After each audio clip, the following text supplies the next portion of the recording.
আজকের এই বৃষ্ণিস্নাত ছায়া সংসদে সবাইকে স্বাগত জানাচ্ছি। আজকের এই সংসদে সরকারি দলের মাননীয় প্রধানমন্ত্রী যে প্রস্তাবটি উত্থাপন করতে যাচ্ছেন সেটি আপনারা ইতিমধ্যেই জানতে পেরেছেন যে এই সংসদ মনে করে রাজনৈতিক পরিবেশ নয়, বড় ব্যবসায়িক গ্রুপগুলোর একচেটিয়া নিয়ন্ত্রণ গণমাধ্যমের স্বাধীনতার পথে প্রধান অন্তরায়। আমরা এখন দেখি মাননীয় প্রধানমন্ত্রীর প্রস্তাব। আমি সরকারি দলের মাননীয় প্রধানমন্ত্রী আশরাফ কায়সারকে অনুরোধ করছি সংসদে তার প্রস্তাবটি উত্থাপন করবার জন্য। ধন্যবাদ মাননীয় স্পিকার। এবং এই সংসদকে প্রধানমন্ত্রী হিসাবে আমি যেই বিষয়টি অবতারণা করতে চাচ্ছি সেটি হচ্ছে রাজনৈতিক পরিবেশ নয়, বড় ব্যবসায়ী গোষ্ঠীগুলোর একচেটিয়া নিয়ন্ত্রণের কারণেই গণমাধ্যমের স্বাধীনতা ব্যাহত হয় বা অন্তরায়। এটি বলা দরকার রাজনৈতিক পরিবেশ আসলে কি, কেননা রাজনৈতিক পরিবেশ হচ্ছে যেই পরিবেশ সমাজের অন্যান্য ডিপার্টমেন্টগুলোকে বা সোসাইটিকে নিয়ন্ত্রণ করে বা প্রভাবিত করে। মানে ক্ষমতায় যদি একটা টোটালিটেরিয়ান গভর্নমেন্ট থাকে তারা এক ধরনের রাজনৈতিক পরিবেশ নিশ্চিত করে, গণতান্ত্রিকভাবে নির্বাচিত সরকার একভাবে রাজনৈতিক পরিবেশ নিশ্চিত করে, এমনকি বর্তমানে আমাদের দেশে যে অন্তর্বর্তী সরকার তারাও একটা রাজনৈতিক পরিবেশ নিশ্চিত করে। আমাদের আগে বুঝতে হবে যে রাজনৈতিক পরিবেশ বলতে আমরা কি মিন করছি। আরেকটা জিনিস হচ্ছে বড় ব্যবসায়ী গ্রুপ কারা। এটি হচ্ছে যে যারা, আপনারা একটা জিনিস খেয়াল করবেন যে কে ভর্তুকি দিয়ে মিডিয়া চালাতে পারে। যারা বাংলাদেশে বড় ব্যবসায়ী গ্রুপ, আমরা বাংলাদেশকে উদাহরণ হিসাবে বলবো যাতে করে রেফারেন্স টানতে আমাদের সুবিধা হয়। কারা ভর্তুকি দিয়ে মিডিয়া চালায়, যাদের ব্যাপারে অভিযোগ রয়েছে নদী দখল খাল দখলের, তারা কি করে ভর্তুকি দিয়ে মিডিয়া চালায় এবং কেন? এই প্রশ্নের উত্তর যদি আমরা খুঁজতে চাই তাহলে কিন্তু আমরা দেখতে পাবো তারা কোন উদ্দেশ্যে মিডিয়া চালায়। আর 3 হচ্ছে গণমাধ্যমের স্বাধীনতা কি। এখন গণমাধ্যমের স্বাধীনতা হচ্ছে মানুষের পক্ষে কথা বলার স্বাধীনতা, মানুষের ইস্যু নিয়ে কথা বলার স্বাধীনতা, যেখানে আপনার কোনো ব্যবসায়িক স্বার্থ থাকবে না এবং রাজনৈতিক অভিলাষ থাকবে না। এখন এই যদি হয় আমাদের আজকের আলোচনার বিষয়, আমরা প্রথমে জানতে চাই যে সাংবাদিকতা আসলে কি। সাংবাদিকতা বা গণমাধ্যমের মূল চরিত্রই হচ্ছে ক্ষমতাকে প্রশ্ন করা, রাজনৈতিক ক্ষমতাকে, সরকারের ক্ষমতাকে এবং সমাজের প্রভাব প্রতিপত্তি আছে এমন ক্ষমতাকে প্রশ্ন করা। সাংবাদিকতা এবং গণমাধ্যমের এই একটি কাজ, আর যত কাজ আমরা দেখি সেগুলো অক্সিলারি, সেগুলো না থাকলেও চলবে। কাজেই আমরা দেখতে চাই যে প্রশ্ন করার ক্ষমতাকে কারা রহিত করেন।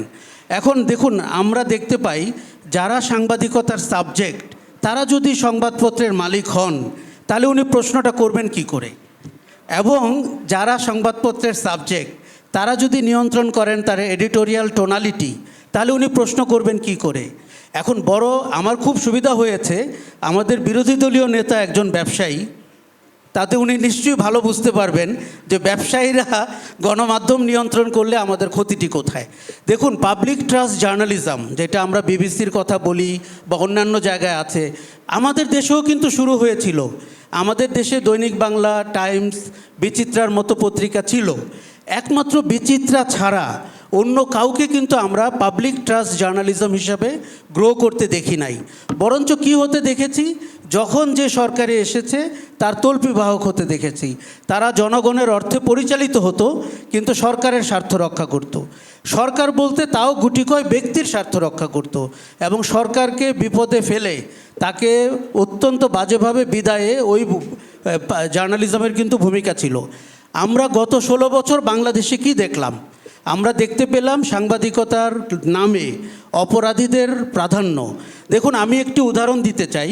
ধরুন অ্যাম্বুলেন্সে করে মহল্লা দিয়ে একটি অ্যাম্বুলেন্স যাচ্ছে, আমরা নিশ্চয়ই তাকে পথ ছেড়ে দিব, আমরা ভাববো তিনি জীবন বাঁচাতে এগিয়ে যাচ্ছেন। কিন্তু ওই অ্যাম্বুলেন্সের ভেতরে যদি ডাকাতরা বসে থাকে তাহলে কেমন হলো ঘটনাটা? আমরা আসলে কাকে পথ ছেড়ে দিলাম?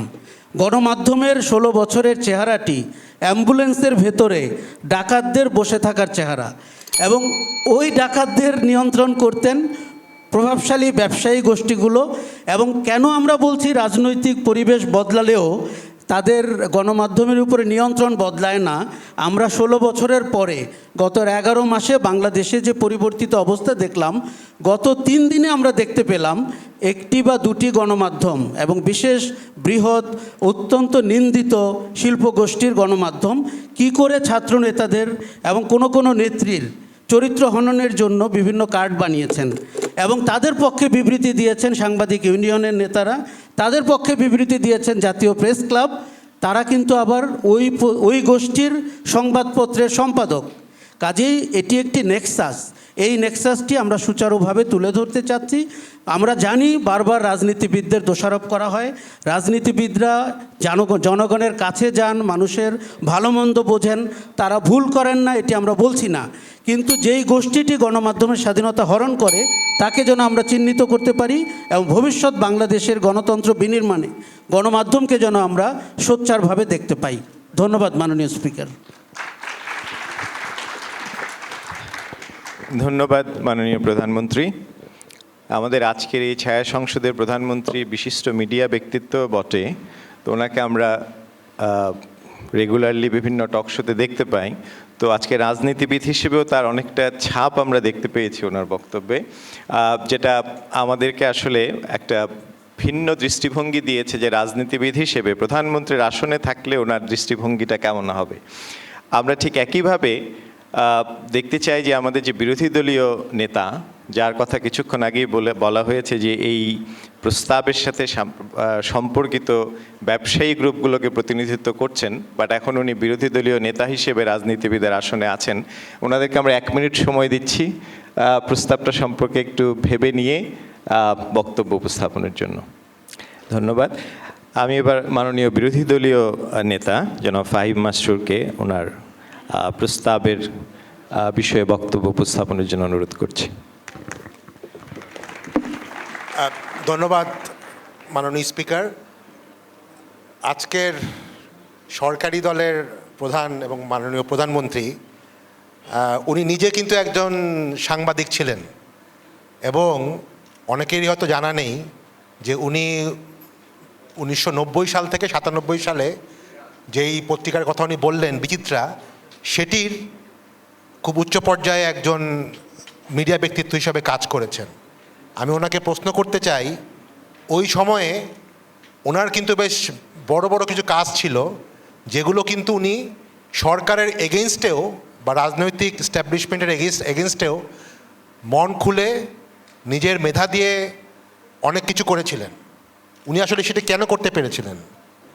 বিচিত্রা কিন্তু সরকারি মালিকানাধীন, সরকারি অর্থায়নে চালিত একটা প্রতিষ্ঠান ছিল। উনি এজন্যই করতে পেরেছিলেন যে সেই সময়ে রাজনৈতিক একটি পরিস্থিতি ছিল।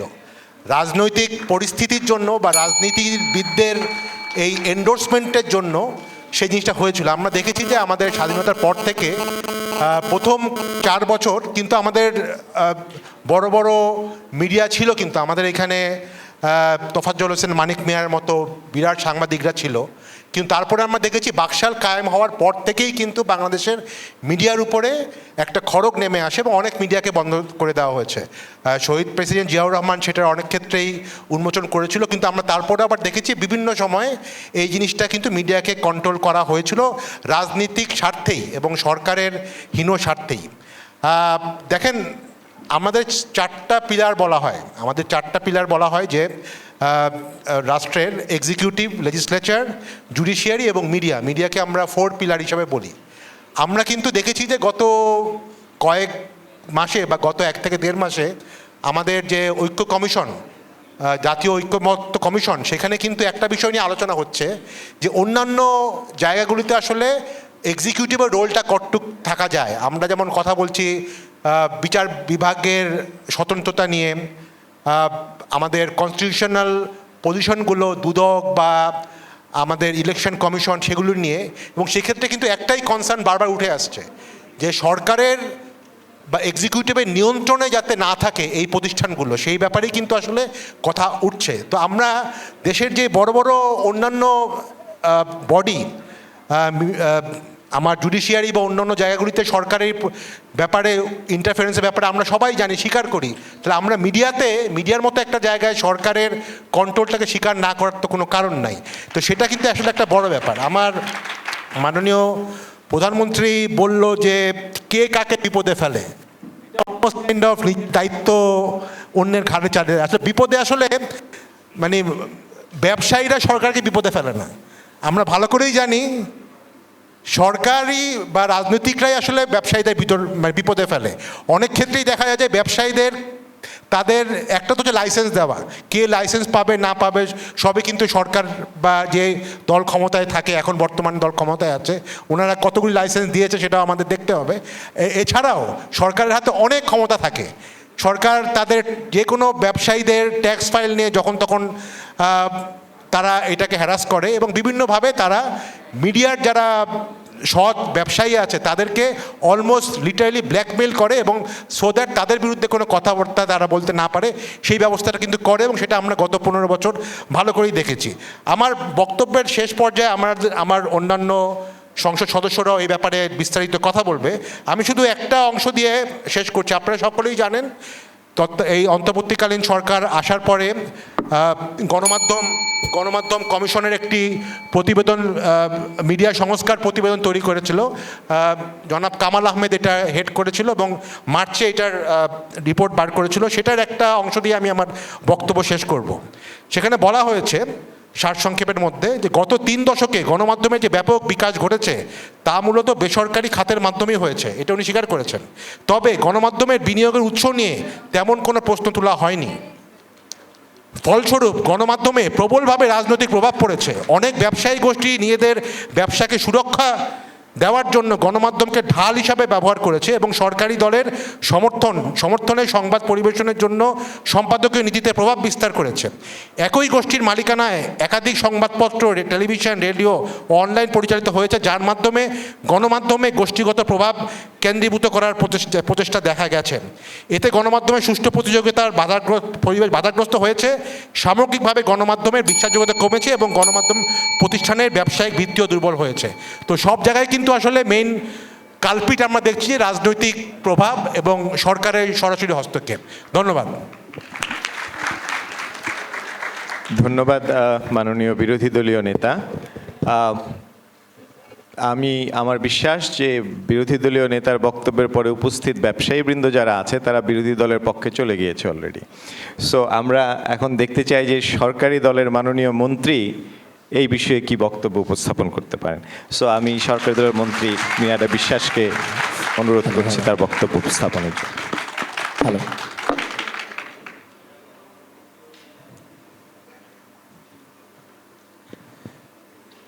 ধন্যবাদ বিরোধী দলীয় নেতাকে। তিনি অত্যন্ত সুন্দরভাবে একটি বিষয় তুলে ধরেছেন যে আলটিমেটলি গত দশকগুলোতে যে চ্যানেলগুলো ক্রিয়েট হয়েছে সেগুলো যদি প্রাইভেট ইনভেস্টমেন্টে হয়, তার মানে সেটার পলিসি, সেটি কিভাবে চলবে না, কোন ধরনের শব্দ ব্যবহার করে শিরোনাম করা যাবে, অর্থাৎ শেখ হাসিনা নাকি পালিয়েছে নাকি ক্ষমতা ছেড়েছে, এই ধরনের শব্দ চয়নগুলো সম্পূর্ণ ওই কর্পোরেট নির্ধারণ করে। এক, দ্বিতীয়ত আপনি দেখবেন যে মালিকানায়, অর্থাৎ যেই চ্যানেল মালিকানাটা হচ্ছে দিচ্ছে, তারা স্পন্সরশিপ প্রোভাইড করে, অ্যাডভার্টাইজমেন্টগুলো যেগুলো থেকে আসবে সেটার উপর নির্ভর করে আপনার সংবাদের কন্টেন্টগুলো কেমন হবে, কোন ধরনের প্রতিবেদনে আপনি সমালোচনা করতে পারবেন আর শুধুমাত্র একটা প্রতিবেদন প্রকাশ করতে পারবেন। অতঃপর কি আমরা যদি বলি বেক্সিম কোর্ট যে আন্ডারে যে ধরনের হচ্ছে, আপনারা দেখবো যে যমুনা টিভি বা এক্সেট্রা এরা আছে হচ্ছে বসুন্ধরা গ্রুপের আন্ডারে, তারা কিন্তু বসুন্ধরা গ্রুপের যে হচ্ছে রিয়েল এস্টেট কেলেঙ্কারি আছে সেই ধরনের কোনো ধরনের সমালোচনামূলক প্রতিবেদনগুলো করতে পারে না বা করতে তাদেরকে দেওয়া হয় না। দ্বিতীয়ত, রাজনৈতিক পরিবেশে যদি দায়ী হয়, আমরা একটি বিষয় জানি, রাজনৈতিক পরিবেশ স্পষ্টভাবে দেখা যায়, অর্থাৎ আপনার ওপরে কে প্রভাব খাটাচ্ছে সেটিকে আপনি স্পষ্ট দেখতে পারেন, আপনি একটি প্রতিরোধ করতে পারেন। যার কারণে আপনি দেখবেন যে গত 15 বছরের যে রাজনৈতিক পরিবেশ ছিল এখন তো নেই। তাহলে এখন কি আমার মিডিয়া স্বাধীন কিনা সেটি কিন্তু না। তার মানে কি আমার মিডিয়া যদি বর্তমানেও স্বাধীন না হয়, তার মানে একটা অদৃশ্য প্রভাব রয়েছে। এই অদৃশ্য প্রভাবটা কোথায়? সেটি হচ্ছে আমার প্রত্যেকটা স্পন্সরশিপের একটা কন্ট্রাক্টে কিছু কিছু হচ্ছে ক্লজ থাকে, যে ক্লজের কারণে একটি মিডিয়া কিছু নির্দিষ্ট বিষয় আসলে কখনো উল্লেখযোগ্যভাবে প্রতিবেদন করতে পারে না। দ্বিতীয়ত, তাদের সাংবাদিকরা ইনভেস্টিগেটিভ জার্নালিজম করলেও সেটা স্টুডিওতে যে আটকে যায়। এই যে স্টুডিওতে যে আটকে যাওয়া, এটির কারণ কি? 3টি কারণ। 1 নাম্বার, এই ধরনের প্রাইভেট ওনারশিপে করা প্রত্যেকটা আলটিমেটলি চ্যানেলগুলো, যেটি আমাদের প্রধানমন্ত্রী বলেছেন যে তারা ভর্তুকি দিয়ে চালাচ্ছে, কেননা এই ব্যবসায়ীরা তাদের মালিকানায় থাকা এই চ্যানেলগুলোকে ঢাল হিসেবে ব্যবহার করেন, তাদের নিজস্ব হচ্ছে সত্য হোক বা মিথ্যা হোক নিজের জন্য হচ্ছে প্রচারের কাজে ব্যবহার করেন। তৃতীয়ত, তারা আসলে জনগণের হচ্ছে কী ধরনের উপকার করবেন সেটি নিয়ে মাথা ব্যথা না করে প্রতিদ্বন্দ্বী বিজনেস বা প্রতিদ্বন্দ্বী কোনো দল থাকলে তাদেরকে হচ্ছে কীভাবে টেনে নামানো যায় সেটি নিয়ে তারা খুবই বেশি মনোযোগী থাকেন। যেখানে আমাদের সমস্যাটা কোথায়? সমস্যা হয় যে আমরা তো রাজনৈতিক পরিবেশের একটি উত্থান পতন পরিবর্তন সব কিছুই দেখতে পারি, কিন্তু যমুনা টিভি যখন হচ্ছে গত সময়ে যখন এই আমাদের জুলাই আন্দোলনের সময় যমুনা টিভি যে ভূমিকা রেখেছে সেটি সকলে আমরা হচ্ছে স্বীকার করতে পেরেছি। এটির কারণ কি? যিনি মালিক ছিলেন সেই মালিক এই রাজনৈতিক প্রভাব বলয়ের বাহিরে ছিলেন বিধায়। মিনিংফুলি কি? যে আপনার এই মালিকের দ্বারা নির্ধারিত হবে যে আপনার রাজনৈতিক পরিবেশ যাই হোক না কেন, মালিক যদি অনুমতি দেয় তাহলে আলটিমেটলি এই সংবাদটা প্রকাশ হবে। তাহলে আমরা যেটি দেখতে পাচ্ছি যে কর্পোরেশনগুলো বর্তমানে এই ইনভেস্টিগেটিভ জার্নালিজমটা, যেটি কিনা আমরা প্রকৃত জার্নালিজম বলি, সেটিকে স্টুডিওর গণ্ডি পার করতে না দেওয়ার কারণ হচ্ছে আপনার দলের পরিবর্তন হলেও ব্যক্তি স্বার্থের পরিবর্তন হয় না। অর্থাৎ কি? ব্যক্তিরা নির্বাচনের আগে সম্পূর্ণরূপে এই চ্যানেলগুলোকে হচ্ছে তারা ব্যবহার করেন যেন হচ্ছে শুধুমাত্র তারই প্রচারণা করা হয়। এখন আমরা একটু আসছি, আপনারা রাজনৈতিক সরকার দ্বারা যে হচ্ছে যে নিয়ন্ত্রণটা বলেন, তার থেকে বড় হচ্ছে কর্পোরেশন নিয়ন্ত্রণ। কর্পোরেশন নিয়ন্ত্রণ 3 ধরনের সেট অফ লোককে হচ্ছে তারা সোজা কথায় পালেন। ব্যাপারটা কেমন দেখতে? 1 নম্বর, যারা হচ্ছে বর্তমান ট্রেন্ডি নিউজগুলো করতে পারতেন। দ্বিতীয়ত, যারা আগের নিউজগুলো করেছেন গত 15 বছর, কিন্তু তারা কিন্তু এখনও চাকরিচ্যুত হন নাই, কিন্তু তাদেরকে এই যে সাইডলাইনটা করা হয়েছে, এখন সাইডলাইনে রেখে হচ্ছে তাদেরকে আলটিমেটলি এই যে আমরা যেটি শব্দ বলছি যে পালা, কিছুটা ইনফর্মাল হলেও আপনারা দেখবেন এদেরকে রেখে দেওয়ার একটি মূল ভিত্তি হচ্ছে যে তারা একটি লিয়াজও মেনটেন করে চলতে চান, এবং এই লিয়াজোর কারণে মিডিয়াকে কোনো দিন আসলে প্রকৃত স্বাধীনতা বলতে যেটি সেটিকে দেওয়া হয় না। এবার আমরা একটি ছোট বিষয় কিন্তু গুরুত্বপূর্ণ বিষয় বলতে চাই, সেটি হচ্ছে আমরা এই মিডিয়াগুলো যখন ব্যবসার উপরে নির্ভরশীল হয়ে যায় তখন কি হয়। অর্থাৎ আপনারা দেখবেন যে প্রত্যেকটি মিডিয়া যেগুলো হচ্ছে চ্যানেল 24-এর কথা যদি আমরা বলি, হামিম গ্রুপ অফ ইন্ডাস্ট্রিজদের এগেনস্টে কোনো ধরনের কোনো কথা আমরা কোনোদিন বলতে শুনিনি। আপনি কেন এইখানে স্পন্সর হওয়ার পরেও তারা চ্যানেল 24 কোনোদিন হামিম গ্রুপের যে ইনসিডেন্টগুলো, গার্মেন্ট ইনসিডেন্টগুলো নিয়ে কথা বলতে পারে না? কেননা হচ্ছে যে তাদেরকে এই জিনিসটা ফান্ডিং দেয়, তাদেরকে এই কর্পোরেশনটা ফান্ডিং দেয়। ফান্ডিংয়ের এগেনস্টে আমাদের দেশের মিডিয়া এখনও কথা বলতে পারে না। এবার একটু আমরা যদি দেশ ছাড়িয়ে আপনি যদি যান, আপনার রাজনৈতিক পরিবেশের থেকে তো ভালো রাজনৈতিক পরিবেশ আমেরিকাতে এক্সিস্ট করছে, তাহলে সেখানকার কর্পোরেশনগুলো আলটিমেটলি হচ্ছে দেখবেন যে তাদের যে পলিটিক্যাল ন্যারেটিভ থেকে শুরু করে অন্যান্য যে বক্তব্য আছে সেগুলোকে রেগুলেট করে, এবং এই রেগুলেটরি বডির এগেনস্টে হচ্ছে তাদের ওখানে তো সু করা যাবে, লিগালি আইনত কোনো ধরনের একটা পদক্ষেপ নেওয়া যায়। আমাদের এখানে সেটাও নাই। তার মানে কি?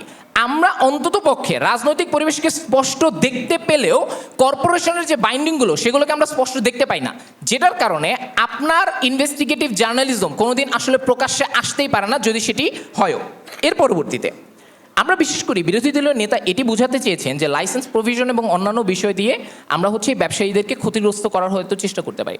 ধরে নিলাম সরকারের সেই মতলব যদি থাকেও, যে কোনো সরকার চাইলে সেটা করতে পারে। 15 সেকেন্ডে শেষ করছি। কর্পোরেশনগুলোর এই মালিকানার যে হচ্ছে রুল রেগুলেশন অন্যান্য কিছু আছে সেগুলোকে মিডিয়া ভাঙতে পারে না। অন্তত সরকার যদি কোনো ধরনের ভুল পদক্ষেপ নেয়, আমি তার এগেনস্টে একটা ব্যানার ধরে বলতে পারি, না আমি তো তোমার কথা শুনতে চাই না, কেননা সেটি স্পষ্ট।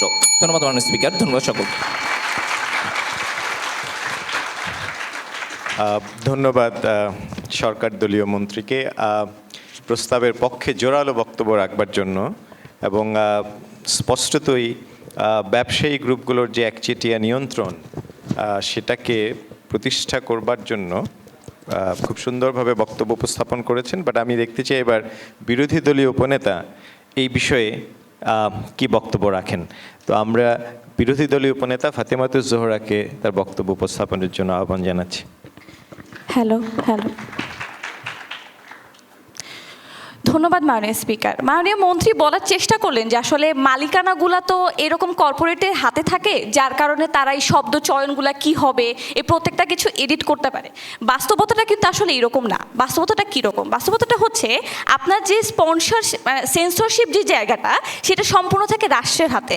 অর্থাৎ আজকের মালিকানা মিডিয়া হাউসের যেই থাকুক না কেন, দিন শেষে আপনার দেশে কোন ধরনের নিউজগুলো যাবে, কোন ধরনের শব্দ চয়নগুলো আপনার দেশের সাথে মানানসই, এই প্রত্যেকটা জিনিস রেগুলেট করে আপনার এই সেন্সরশিপ মডেল যে জিনিসটি, আপনি দেখবেন যে আসলে পলিটিক্যাল কন্ট্রোল যে মডেল সেটা অনুযায়ী আপনাকে হচ্ছে কি দেখায়, সেটা হচ্ছে সরকার গণমাধ্যমকে একটা পলিটিক্যাল ইনস্ট্রুমেন্ট হিসেবে ব্যবহার করছে।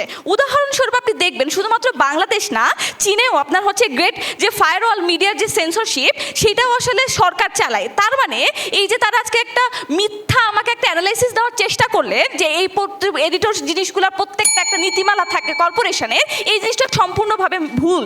এরপরে আসেন তাদের আরেকটা কথা, সেটা হচ্ছে ভর্তুকি কেন দেয় এই ব্যবসায়িক প্রতিষ্ঠানগুলো যদি তাদের কোনো স্বার্থ না থাকে? অবশ্যই তাদের স্বার্থ আছে, আমরা তো কেউ অস্বীকার করছি না যে ব্যবসায়িক যারা আছে তারা এটাকে কন্ট্রোল করার চেষ্টা করে না, কিন্তু এখানে দেখতে হবে প্রধান অন্তরায় কোনটা, প্রধান অন্তরায় কি ব্যবসায়িক নাকি হচ্ছে রাজনৈতিক পরিবেশটা? আমরা মনে করছি রাজনৈতিক পরিবেশটা। কেন? সেটার উত্তর হচ্ছে এইখানে যে আজকে এই ব্যবসায়ীরা কেন এই সুযোগটুকু পেয়েছে যে আপনার এই মালিকানাধীনগুলো তাদের ভেতরে দিবে, কেন আজকে তারাই স্পন্সরশিপগুলো করবে, তারাই ভর্তুকিগুলো দিবে? এর কারণ হচ্ছে আপনার রাজনৈতিক পরিবেশ এইরকমই না যে আসলে সেই জিনিসটাকে কন্ট্রোল করে ব্যবসায়ীগুলোকে রেগুলেট করার চেষ্টা করবে, তাদেরকে অ্যাটলিস্ট দায়বদ্ধ করবে যে না তুমি এই জায়গায় চাইলেই কন্ট্রোলটা নিতে পারবা না, আমি এখানে ঢাল হয়ে দাঁড়িয়ে আছি। তারা আসলে তাদের স্বার্থের জন্য তাদেরকে 100 কোটি টাকা তাদের ব্যাংক ব্যালেন্সে দিয়ে দিলে তারা আসলে দিন শেষে চুপ করে থাকে যে ঠিক আছে তুমি তোমার মতন করে চালাও। তাহলে ব্যাকগ্রাউন্ডে কাজটা আসলে গোড়াই গলতটা কোথায়? গোড়াই গলতটা হচ্ছে আমার আজকে এই রাজনৈতিক দলগুলো। প্রথমে এবার আসে আমাদের কিছু আর্গুমেন্টে, তারপর আসলে তাদের যুক্তি খণ্ডন করব। সেটা হচ্ছে যে দেখেন এই ধরনের রাজনৈতিক যে পরিবেশ, এই পরিবেশটা না সরাসরি আপনার মিডিয়াকে প্রভাব ফেলতে পারে, ডিরেক্ট একটা ইম্প্যাক্ট রাখে। কিরকম? আপনি যদি অথরিটেরিয়ান মিডিয়া থিওরি দেখেন, সেটা আসলে কি সরকার মিডিয়াকে রাষ্ট্রের হাতে হিসেবে ব্যবহার করে, মত প্রকাশের স্বাধীনতাকে জাতীয় স্বার্থে হুমকি হিসেবে প্রতিষ্ঠিত করে। এর কারণ কি? আপনি যদি দেখেন আজকে অস্তিত্ব টিকিয়ে রাখার দায় সব থেকে কার বেশি, ব্যবসায়িকদের নাকি রাজনৈতিক দলদের? কারণ ব্যবসায়িকদের অস্তিত্ব টিকে থাকবে তার প্রোডাকশন দিয়ে, তার বিজনেস মডেল দিয়ে, তার ট্রেড দিয়ে, সব কিছু দিয়ে। কিন্তু সরকারকে ক্ষমতায় টিকে থাকতে হলে কি করতে হবে? তাকে অবশ্যই গণমাধ্যমকে হাতিয়ে রাখতে হবে, কেননা তার গুড ইমেজ দরকার, তার ভোট ব্যাংক দরকার। এই প্রত্যেকটা জিনিসের জন্য সরাসরি সরকার বা রাজনৈতিক পরিবেশটা আপনার এখানে ডিরেক্টলি সংবাদ মাধ্যমগুলোকে করে। পরে চেয়ে নিব। আপনি দেখেন এই যে আইন প্রয়োগ, এই যে গ্রেফতার করা, মিডিয়া হাউস বন্ধ করা, আদালতে কোনো কেসকে ধামাচাপা দেওয়া, এই প্রত্যেকটা জিনিস ডিরেক্টলি কে ইনফ্লুয়েন্স করতে পারে? সেটা হচ্ছে রাজনৈতিক পরিবেশ। কিভাবে পারে? আপনি দেখেন বাংলাদেশের ক্ষেত্রে যদি দেখেন ডিএসএ ডিজিটাল সিকিউরিটি যে অ্যাক্ট দিয়ে গত 15 বছরে কত রকম সাংবাদিককে আপনার গুম খুন হত্যা করা হয়েছে, সাদা পোশাকে গিয়ে তাদের বাড়ি থেকে তুলে নিয়ে আসা হয়েছে। আপনি দেখবেন শরীফুল ইসলাম ও নেত্র নিউজের বিরুদ্ধে কিভাবে মামলা হয়েছে। আপনি দেখবেন সাগর রুনি হত্যা মামলা কিভাবে আসলে ধামাচাপা দেওয়া হয়েছে, কোনো রকমের কোনো কাজ এখানে আসে নাই। তার মানে দিন শেষে আপনি ব্যবসায়িক গোষ্ঠী আজকে যেরকম বসুন্ধরার এমডি আনভিরের বিরুদ্ধে যখন মুনিয়া স্ক্যান্ডাল যখন ভাইরাল হয়, আপনি আসলে তার বিরুদ্ধে গিয়ে রাস্তায় দাঁড়াচ্ছিলেন, দাঁড়ায় কথা বলতে পারছিলেন, মানুষজন প্রশ্ন করার জায়গা পাচ্ছিল, কোন সাহসে সেই কথাটা করতে পারে। কিন্তু আজকে যখন ডিএসএ অ্যাক্ট দিয়ে, পরে চেয়ে নিব, ডিএসএ অ্যাক্ট দিয়ে যখন আপনি খুন গুম করছিলেন, তখন একটা আইওয়াশ দেওয়ার চেষ্টা করছিলেন আপনি মিডিয়া মানুষগুলোকে যে না আমি তো তার আইন লঙ্ঘন করেছে তাই করেছি। তার মানে এই যে আপনি আইন বাড়ানোর মাধ্যমে নতুনভাবে সংশোধন করার চেষ্টা করে প্রত্যেকটা গণমাধ্যমকে কন্ট্রোল করার চেষ্টা করছেন। আমরা বিশ্বাস করি এই জায়গায় মানুষের কথা বলার জায়গা কম, তাই এটা। দ্বিতীয় যে জায়গাটা আপনি দেখবেন শুধুমাত্র বাংলাদেশের ক্ষেত্রে এরকম না, আপনি দেখবেন এই যে জামাল খাশোগির বিরুদ্ধে যে মামলাটা হয়েছিল এবং তাকে হত্যা করা হয়েছিল ডিরেক্টলি তুরস্ক, আপনি দেখবেন সৌদি আরব রাষ্ট্রের ডিরেক্ট হস্তক্ষেপে জামাল খাশোগিকে হত্যা করা হয়েছে। আপনি দেখবেন যে তুরস্কতে এরদোয়ান সরকারের সময় 1000-এর বেশি মিডিয়া কর্মীকে গ্রেফতার করেছে। আপনি দেখবেন রাশিয়াতে রাষ্ট্রবিরোধী রিপোর্ট করায় অ্যানাপলিটিক্সকে হত্যা করা হয়েছে। তার মানে এই যে সব কিছু তার ডিরেক্টলি আপনি সরকারের বিরুদ্ধে কথা বলতে যখনই যাবেন তখনই কাজগুলো আপনার সাথে করা হয়েছে। আপনি এবার দেখেন সব থেকে বড় যে জায়গাটা ভারতের ক্ষেত্রে, কেন আজকে আদানি কিংবা আমাদের বিরুদ্ধে কেউ কথা বলে না? বিকজ ভারত সরকার তার ওই এজেন্ডা বাস্তবায়ন করার জন্য তার থেকে টাকা খেয়ে রেখেছে। তাহলে গোড়াই গলত কোন জায়গায়? এই জায়গাতে। তার মানে আজকে সরকার দল যে জিনিসটা আমাকে বোঝানোর চেষ্টা করলো যে ব্যবসায়িকদের স্বার্থ রয়েছে, আমরাও তো বিশ্বাস করি তাদের স্বার্থ রয়েছে। একটা ছোট্ট স্বাভাবিক উদাহরণ দেখেন, আজকে আমি জানি যে আমার স্পিকারকে আজকে আমি টাকা দিয়ে চাইলে দুর্নীতি করে 15 সেকেন্ডে শেষ করছি, আজকে আমি ব্যালটটা পেতে পারবো না, তাই জন্য আমি তার কাছে টাকা নিয়ে যাচ্ছি না। কিন্তু আজকে যদি আমি জানতাম এই বিতর্কের পরিবেশটাই এইরকম যে আমি আজকে স্পিকারকে টাকা দিয়ে আমি ব্যালটটা কিনতে পারবো, তাহলে আমি ঠিকই যাব। তার মানে দিন শেষে আপনার রাজনৈতিক পরিবেশটাই এইরকম ঘাপলা যে এখানে আপনি সুযোগটুকু করে দিচ্ছেন এই মানুষগুলোকে তার কাছে আসায়। তাই বিশ্বাস করি প্রধান অন্তরে অবশ্যই রাজনৈতিক পরিবেশ। ধন্যবাদ। ধন্যবাদ মাননীয় বিরোধী দলীয় উপনেতা। উনি খুব উত্তেজিতভাবে বাংলাদেশের প্রেক্ষাপটটা তুলে ধরেছেন যে সরকারি দলের পয়েন্ট অফ ইনফরমেশন নেবার সময় হয়নি ওনার। আশা করছি সরকারি দলের মাননীয় হুইপ সেই প্রশ্নটি এখন জানতে চাইবেন ওনার বক্তব্যে। সো আমি সরকারি দলের মাননীয় হুইপ নাবিলা শাহবাজী দিয়াকে তার বক্তব্য উপস্থাপনের জন্য আহ্বান জানাচ্ছি। মাননীয় স্পিকার, অসংখ্য ধন্যবাদ। খুব গুরুত্বপূর্ণ একটা বিষয় আজকে আমরা বিতর্ক করছি, খুবই গ্রে ফিল্ডের একটা বিতর্ক, কিন্তু আমাদের কথাবার্তাগুলো খুব ফিল্টার্ড ওয়েতে আসছে এবং এটা প্রমাণ করে যে আমরা এখনও শুধু গণমাধ্যম না, সাধারণ মানুষরাও কথা বলার সময় কতটা ফিল্টার্ড ওয়েতে তথ্য প্রচারের ক্ষেত্রে অনেক সচেতন ভূমিকা পালন করি। সো এটা একটা খারাপ দিক হিসেবেই আমি দেখছি। কথা হচ্ছে, যদি আমরা এখন এটা নিয়ে প্রশ্ন তুলি যে আসলে আমরা স্পন্সরশিপের জন্য কেন বিভিন্ন ব্যবসায়িক গোষ্ঠীর কাছে যাচ্ছি, তাহলে কথা যেটা বলতে হয়, পাবলিক ট্রাস্ট নিয়ে প্রথমে আমাদের প্রধানমন্ত্রী বলে গিয়েছিলেন আপনাকে। তো পাবলিক ট্রাস্টের জিনিসটা বাংলাদেশে কেন ওয়ার্কআউট করে না? এর কারণ হচ্ছে, বাংলাদেশে যখন আপনি পাবলিক ট্রাস্টের মতো জিনিস আনবেন, সেখানে টাকা দেয় সচিবরা, সাধারণ মানুষরা সেখানে টাকা দেয় না। অর্থাৎ আপনার স্পন্সরশিপের জন্য ব্যবসায়ীদের কাছে ঘুরে ফিরে যেতেই হবে। এখানে আপনি কখনো শুধুমাত্র এই মানুষদের টাকা দিয়ে জিনিসপত্রগুলো চালাতে পারবেন না। এবার কিছু বেসিক আলোচনায় আসি, সেটা হচ্ছে যখন আমরা বলছি যে আপনার এই রাজনৈতিক পরিবেশগুলোই হচ্ছে প্রধান অন্তরায়, তখন আমরা দেখি চ্যানেল 24, সেটার যিনি মালিক আজাদ সাহেব, তিনি কিন্তু সরাসরি ফরিদপুরের আওয়ামী লীগের ভাইস প্রেসিডেন্ট ছিলেন। পরবর্তীতে 2024 সালে যখন ওনাকে হচ্ছে পদ দেওয়া হলো না, তখন তিনি হচ্ছে স্বতন্ত্র জায়গা থেকে আমাদের সংসদে জায়গা পেয়েছিলেন। কিন্তু আপনি দেখবেন যমুনার পরে যখন গত জুলাইয়ে হচ্ছে কোনো একটা চ্যানেল খুব সক্রিয় ভূমিকা পালন করেছে, আমাদের এখন যেই প্রধান উপদেষ্টারা আছেন, যেই আমাদের সমন্বয়করা আছেন, তাদেরকে চ্যানেলে ডেকে ডেকে হচ্ছে তারা বিভিন্ন ধরনের নিউজ প্রচার করেছেন, সেটাতে একটা সক্রিয় ভূমিকা রেখেছিল চ্যানেল 24, যার মালিক একজন আওয়ামী লীগের নেতা। অর্থাৎ ব্যবসায়িক যেই মাইন্ডসেটটা এই চ্যানেল 24-এর মালিকের, সেটা কিন্তু এখানে সবচেয়ে বেশি প্রায়োরিটি পেয়েছে। তার রাজনৈতিক যেই অবস্থান, সেটা কিন্তু সেখানে মোটেও কোনো ধরনের ভূমিকা পালন করেনি।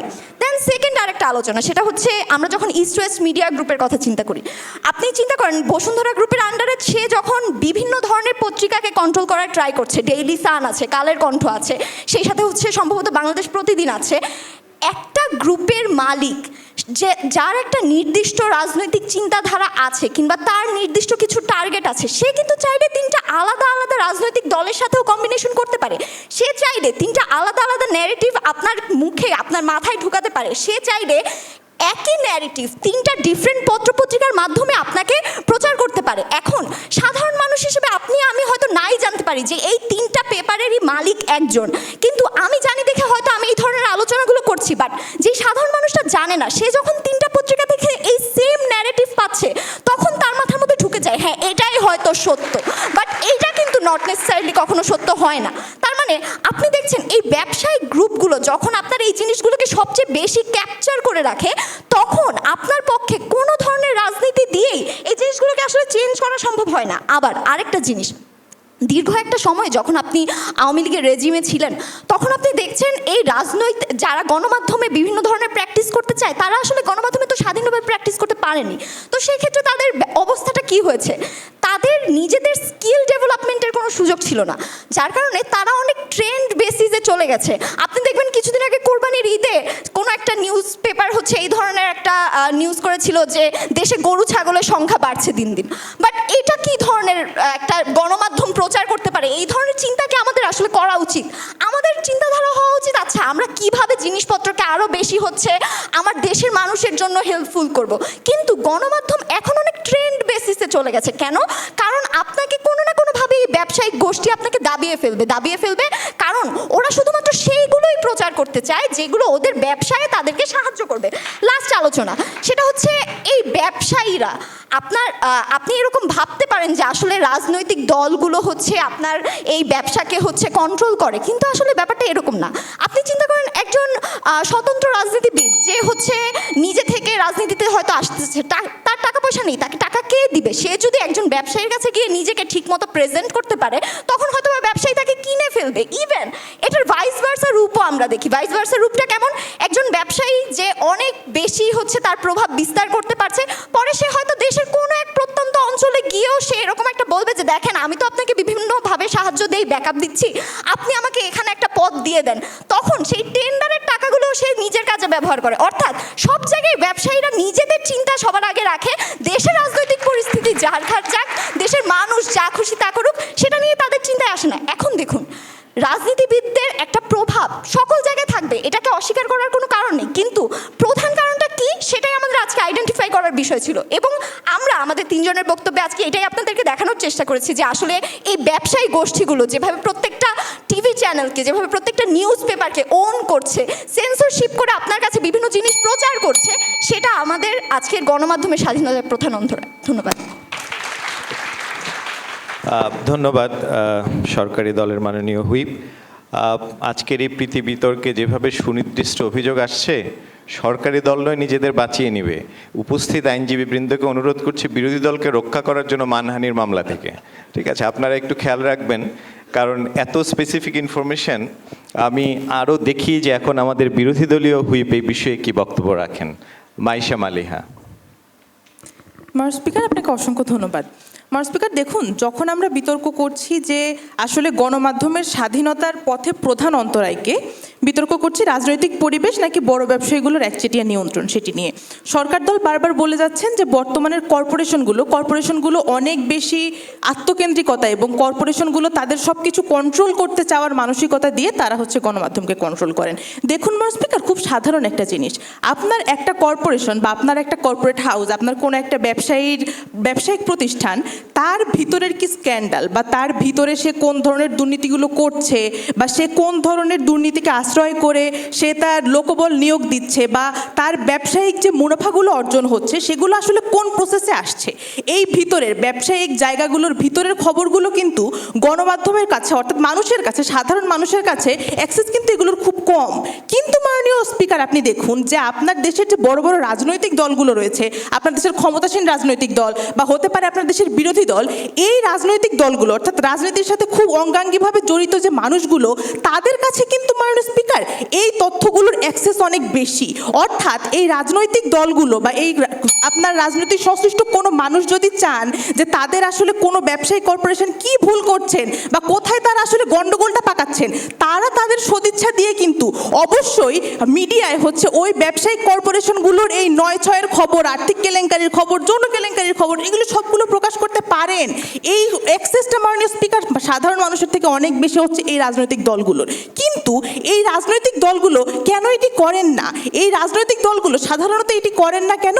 কারণ দেখেন, রাজনৈতিক দলগুলোর আসলে তারা কি চান? তারা চান আসলে ক্ষমতা, তারা চান ক্ষমতায় টিকে থাকতে, ক্ষমতায় যে মানুষের সেবা করতে বা যেটাই হোক, এখন নিব না। আর মাননীয় স্পিকার, আপনার এই ব্যবসায়িক প্রতিষ্ঠানগুলো, বড় গ্রুপগুলো কি চায়?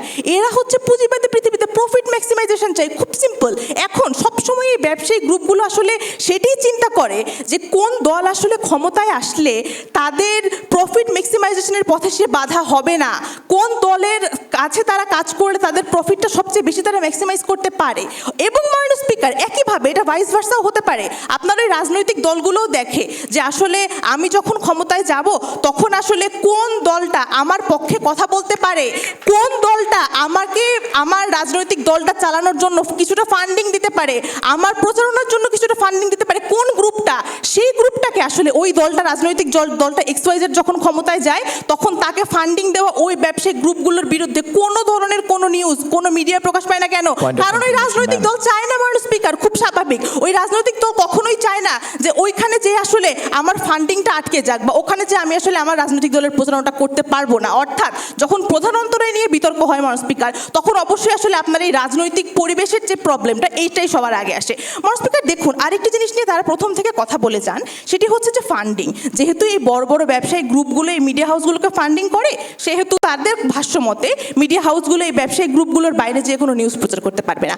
মাননীয় স্পিকার, দেখুন, আপনি যদি এই বিতর্কটা আজ থেকে 15-20 বছর আগে দাঁড়িয়ে করতেন তখন অবশ্যই এটি আমরা মেনে নিতাম। কিন্তু বর্তমানের সময়টা দেখুন, আপনি বর্তমান সময়ে আপনি প্রচুর পরিমাণে ইউটিউব, ফেসবুক বা এই ধরনের সোশ্যাল মিডিয়া বেসড নিউজগুলো আমরা অনেক বেশি দেখতে পাই মাননীয় স্পিকার। এবং মাননীয় স্পিকার, আমার দলের নেতা যে গণমাধ্যম সংস্কার কমিশনের রিপোর্টটা নিয়ে কথা বলেন, সেইখানে কিন্তু একদম একটা জরিপে স্পষ্টভাবে বলা বলা আছে যে আপনার বাংলাদেশের ৮০% মানুষ চায় গণমাধ্যমটা স্বাধীন হোক, অর্থাৎ আপনার বাংলাদেশের ৮০% মানুষ চায় সঠিক তথ্যটা পেতে, সঠিক সংবাদটা পেতে।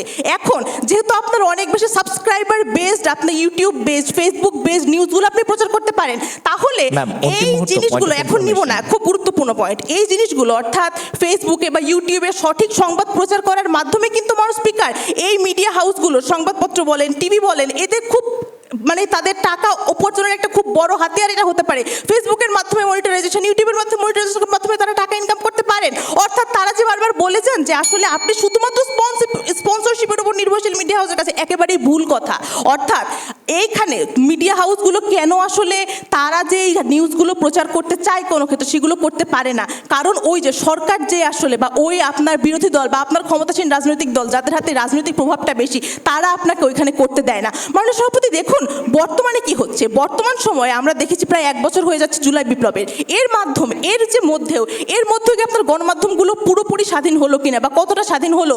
উত্তর হচ্ছে গণমাধ্যমগুলো এখনো সেই পরিমাণে স্বাধীন হতে পারেনি। কেন পারেনি? কারণ এদের মধ্যে সেই মবের ভয়টা আছে মাননীয় স্পিকার, যে আমি যদি একটা নিউজ প্রচার করি এবং সেই নিউজটা বর্তমানে যে পপুলিস্ট রাজনৈতিক দলগুলো কাজ করে, পপুলিস্ট কিছু গ্রুপ কাজ করে, এই পপুলিস্ট গ্রুপগুলোর ইন্টারেস্টের বাইরে যায়, তাহলে তারা একটা মব ক্রিয়েট করে আমার পত্রিকা অফিস ভেঙে দিবে। আমরা ডেইলি স্টারের পত্রিকা অফিস ভাঙচুর করতে দেখেছি, প্রথম আলোর পত্রিকা অফিস ভাঙচুর করতে দেখেছি। অর্থাৎ এই মবগুলোকে কিন্তু আপনার সরকার নিয়ন্ত্রণ করতে পারছে না এখনো। আপনার এই মবগুলোকে যদি আপনার সরকার নিয়ন্ত্রণ করতে পারতো, তাহলে অবশ্যই 15 সেকেন্ডে শেষ করবো, এই মবগুলোকে নিয়ন্ত্রণ করতে পারলে অবশ্যই মাননীয় স্পিকার আপনার এখন গণমাধ্যমের স্বাধীনতা স্বৈরাচারের পতনের পরে আরো অনেক বেশি বৃদ্ধি পেত, কিন্তু সেটা আসলে বৃদ্ধি পায়নি মাননীয় স্পিকার। এবং ওখানেই আসলে আপনার রাজনৈতিক দলগুলোর ক্ষমতা, যে তারা আইন প্রয়োগ করে বা তারা বিভিন্ন অ্যাক্টকে পাশ করার মাধ্যমে তারা একটা টুল তৈরি করতে পারে, যে টুল তৈরি করার সক্ষমতা আসলে বড় ব্যবসায়ী গ্রুপগুলোর নেই। অর্থাৎ এখানে গণমাধ্যমের স্বাধীনতার পথে প্রধান অন্তরায় অবশ্যই রাজনৈতিক পরিবেশ। ধন্যবাদ। ধন্যবাদ মাননীয় বিরোধী দলীয় হুইপ। মবক্রেসির বিষয়ে প্রধানমন্ত্রীর বক্তব্য আমরা শুনব, বাট তার আগে আমরা সর্বশেষ বিরোধী দলীয় নেতার কাছ থেকে যুক্তি খণ্ডন পর্বে শুনে আসি কিছু কথা। ধন্যবাদ মাননীয় স্পিকার। ইংরেজিতে একটা প্রবাদ আছে, whether dog wags the tail or tail wags the dog. এখন এটা আমাদের মানে সরকার বা রাজনীতি আর মিডিয়া এখন কে কাকে কন্ট্রোল করে সেটা নিয়ে আসলে আজকে ডিসকাশন হচ্ছে। দেখেন, আসলে আমরা দেখেছি যে গত 15 বছরে আমরা এমন একটা পরিস্থিতিতে ছিলাম যেখানে আসলে বাই ডেফিনেশন সরকার, ইস্টাবলিশমেন্ট এবং মিডিয়া একটু মুখোমুখি থাকার কথা, কিন্তু আমরা দেখেছি ওনাদের মধ্যে যেই মিল মহব্বত, এটা আসলে মানে আমাদের এক ব্যবসায়ীর সাথে আরেক ব্যবসায়ীর অত মিল মহব্বত নাই। তো সমস্যাটা আসলে ওইখানেই, বেশি মিল মহব্বত থাকাটা আসলে খুব খারাপ জিনিস। এবং আমরা আসলে আমাদের যেটা বলছিলাম ফোর্থ পিলার, সেটা কি আসলে আমরা নষ্ট করে ফেলেছি। দেখেন, মেইন ইস্যুটা হচ্ছে আসলে ব্যবসায়ীদেরকে, আমার ধারণা এই সরকার ব্যবসায়ী বান্ধব সরকার, ব্যবসায়ীদেরকে তারা সাপোর্ট করতে চায়, কিন্তু তাদের কাছে মনে হচ্ছে যে সব ব্যবসায়ী আসলে খারাপ। ব্যবসায়ীদের কিন্তু আপনাদের চিন্তা করতে হবে, 2 ধরনের ব্যবসায়ী আছে। এক ধরনের ব্যবসায়ীরা প্রফিট করে রাষ্ট্রের আইন মেনে তারা ব্যবসা করতে চায়, কর্মসংস্থান তৈরি করতে চায়। আরেক ধরনের ব্যবসায়ীরা আছে যারা আসলে ব্যাংক থেকে টাকা লুটপাট করে সাধারণ মানুষের ডিপোজিটের টাকা নিয়ে তারা আসলে দেশ থেকে টাকা পাচার করে। আপনি যদি দেখেন, আজকে একটু চোখ বন্ধ করে চিন্তা করেন, বাংলাদেশের ব্যবসায়ী কোন মিডিয়া আসলে কোন ব্যবসায়ীদের হাতে আছে। আমি কারো নাম বলতে চাচ্ছি না, কিন্তু আপনারা সবাই জানেন বেশিরভাগ মিডিয়া আইদার ব্যাংক খেলাপি, ঋণ খেলাপি, অথবা জমি দখল করে তারা মিডিয়া নিয়েছে। তো এই জিনিসটা ব্যাংক খেলাপি সরকারের সহায়তা ছাড়া হয় না, জমি দখলও সরকারি সহায়তা ছাড়া হয় না। তাহলে এই জিনিসটা আসলে তারা নিজেরাই বড় বড় মিডিয়া তৈরি করে ফেলেছে, এখন সরকারকে তারা কন্ট্রোল করছে। ব্যাপারটা আসলে এত সহজ না। তাদেরকে সরকার বা রাজনৈতিক দলগুলোই তাদেরকে প্যাট্রোনাইজ করেছে এই দুর্নীতি করার জন্য, টাকা পাচার করার জন্য, জনগণকে শোষণ করার জন্য, এবং they have become part of the extended government. তো আমার কাছে মনে হয় সেটা আমাদের মাননীয় প্রধানমন্ত্রী যেহেতু এত বড় একটা পরিবর্তনের মাধ্যমে সরকার পরিবর্তন হয়েছে, আমরা মনে করি আগামী দিনগুলোতে সরকার এবং মিডিয়া তারা একজন আরেকজনের এগেনস্টেই থাকবে। দরকার হলে তাদের মধ্যে এত মিল মহব্বত যাতে না হয় সেই ব্যাপারে ব্যবস্থা নেওয়ার জন্য আমি অনুরোধ জানাচ্ছি। ধন্যবাদ। ধন্যবাদ মাননীয় বিরোধী দলীয় নেতা। যেটা উনি বললেন যে পার্টিসান মিডিয়া মূলত সরকারের মদদেই তৈরি হয়, এবং এই বিষয়ে আমরা আসলে এখন প্রধানমন্ত্রীর বক্তব্য শুনব। সর্বশেষ বক্তব্য যুক্তি খণ্ডনে আমি সরকারি দলের মাননীয় প্রধানমন্ত্রী আশরাফ কায়সারকে অনুরোধ করছি। ধন্যবাদ মাননীয় স্পিকার। বেশ কয়েক বছর আগে সুরঞ্জিত সেনগুপ্ত বলে একজন রাজনৈতিক নেতার গাড়িতে ৭১ লক্ষ টাকা আটক হয়েছিল। আপনাদের কি মনে আছে উনি কি বলেছিলেন? উনি বলেছিলেন রাজনীতি নষ্ট হয়ে গেছে। এটি কি রাজনীতি নষ্ট হয়েছে, না বাবু সুরঞ্জিত সেনগুপ্ত নষ্ট হয়েছেন? রাজনীতিকে দোষারোপ করা খুব সহজ এবং খুব ক্লোজ টার্গেট। আমি বলছি না রাজনীতি ধোয়া তুলসী পাতা, রাজনীতির প্রোগ্রেসিভ লুক আমরা চাই না, কিন্তু কথায় কথায় রাজনীতিবিদদেরকে দোষারোপ করা, কথায় কথায় রাজনীতিকে দোষারোপ করা, এটি আমাদের একটি রোগে পরিণত হয়েছে, কারো কারো ব্যবসায় পরিণত হয়েছে। আমাদের এই জিনিসটা নজর রাখতে হবে। বিরোধী দলীয় নেতা বলছিলেন যে রাজনীতি ব্যবসাকে চালান। আমরা 4 দশক আগে সংসদে দেখেছিলাম আইন প্রণেতা কারা হয়েছিলেন, আর বিগত 3টি অনির্বাচিত সংসদে আইন প্রণেতা কারা হয়েছিলেন।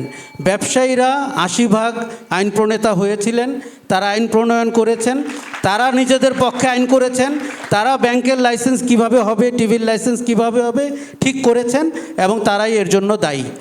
তোফাজ্জল হোসেন মানিক মিয়ার নাম উনি বলেছেন, উনি ভুলে গেছেন তোফাজ্জল হোসেন মানিক মিয়ার নতুন নাম মোজাম্মেল বাবু। গণভবনে আমরা মোজাম্মেল বাবু, নাইমুল ইসলাম খান, নঈম নিজাম, শ্যামল দত্ত বলে কিছু অদ্ভুত লোককে সাংবাদিক পরিচয়ে প্রতারণা করতে দেখেছি। আমরা জহুর হোসেন চৌধুরী, তোফাজ্জল হোসেন মানিক মিয়া, আহমদুল কবিরের মতো যে মেধাবী সাংবাদিকদের কথা জানতাম, তাদের অস্তিত্ব বিলীন হয়ে গেছে। কেননা ব্যবসায়ীরা শুধুমাত্র ব্যবসায়িক স্বার্থে তাদের প্রতিষ্ঠান দাঁড় করায়নি, তারা এডিটোরিয়াল প্রতিষ্ঠানকে নষ্ট করে দিয়ে গেছে। আপনি ভাবুন তো, তোফাজ্জল হোসেন মানিক মিয়া বসুন্ধরার গেটের সামনে লাঠিয়াল হিসেবে দাঁড়িয়ে আছেন। এই দৃশ্য আপনি ভাবতে পারেন? আমি তো নঈম নিজামকে ওই অবস্থায় দেখেছি। তার মানে সম্পাদককে তারা পিআরও বানিয়েছেন, লাঠিয়াল বানিয়েছেন, রয়ের সাথে, ডিজিএফের সাথে, প্রণববাবুর সাথে সম্পর্ক করার জন্য পাঠিয়েছেন। আমরা কি একাডেমিক বিতর্ক করব, নাকি রিয়ালিটির বিতর্ক করব? আমাদের মিডিয়ার খুব ভালো উদাহরণের নাম প্রথম আলো এবং ডেইলি স্টার। তাদের ভেতরে কি, তাদের মধ্যে গত 2 বছরে ট্রান্সকম গ্রুপ নিয়ে কোনো রিপোর্ট দেখেছেন? ট্রান্সকম গ্রুপের পরিবারের ভিতরে বিরোধ নিয়ে রিপোর্ট দেখেছেন? কোন রাজনীতিবিদ তাতে বাধা দিয়েছেন? কোনো রাজনীতিবিদ তাতে বাধা দেন নাই। আমার ধারণা রাজনীতির লোকরাও জানতে চান ট্রান্সকম গ্রুপে কি ঘটেছে।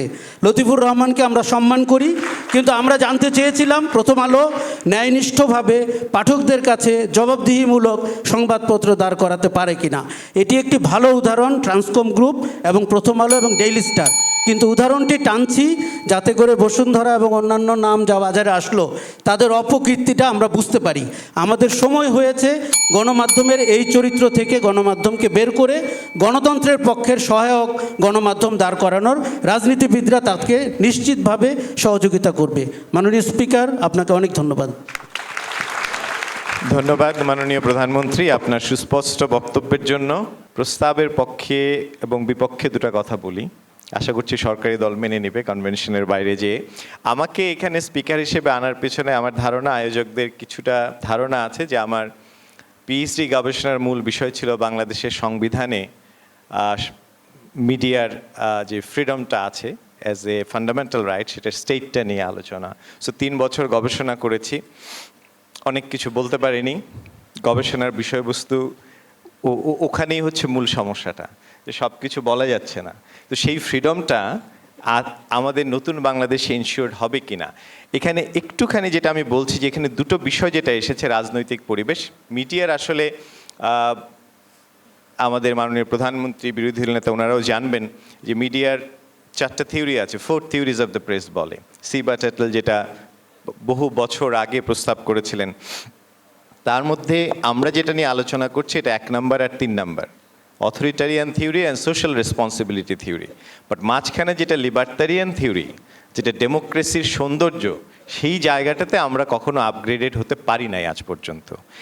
এই অথরিটারিয়ান থিওরি যেটা আমরা আমাদের জন্মলগ্ন থেকে দেখে আসছি, সেখান থেকে ডেমোক্রেসির আমরা বারবার, ইভেন আমি যখন আমার পিএইচডি গবেষণা করি 2008, 9, 10, তখন আমি বলেছি বাংলাদেশে ডেমোক্রেসি তার চাইল্ডহুড ক্রস করছে, তো বড় হবে কবে। তো সেই জায়গাটা মাথায় রেখে তখন বলেছিলাম যে অথরিটেরিয়ান থিওরি থেকে লিবার্টারিয়ান থিওরিতে আপগ্রেডেশন বাংলাদেশে কখনো হয়ে ওঠেনি। আমরা যেটা নিয়ে কথা বলছি, এই ব্যবসায়ী গ্রুপ থেকে শুরু করে, এটা হচ্ছে 1943-তে যে হাচিন্স কমিশন হয়েছিল আমেরিকাতে, যেটার প্রস্তাবনায় সোশ্যাল রেসপন্সিবিলিটি থিওরিটাকে আপহোল্ড করা হয়েছিল। ওখানে মূলত এই বিষয়টা এসেছিল, যেখানে আমেরিকান কনস্টিটিউশন তার ফার্স্ট অ্যামেন্ডমেন্টে বলেছিল যে Congress shall make no law abridging freedom of the press. তারা কোনো ধরনের অথরিটি রাখে নাই মিডিয়া ফ্রিডমকে কাঁটেল করার জন্য।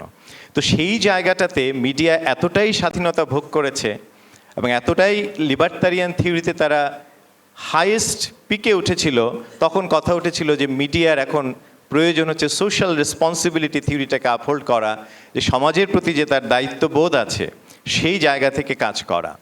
তো মিডিয়া যদি ফ্রিডমটা এনশিওর না হয়, we can't expect the media to be responsible. তো সেই জায়গাটাতে মূল মাঝখানের যেটুকু বাদ পড়ে গেছে, যে আমরা ব্যবসায়ী গ্রুপগুলোকে দায়ী করব, অথরিটারিয়ান যে অ্যাটিটিউড আছে সরকারের সেগুলোকে দায়ী করব, এটার ভিতরে সেন্সরশিপের কথা এসেছে, সেলফ সেন্সরশিপের কথা এসেছে।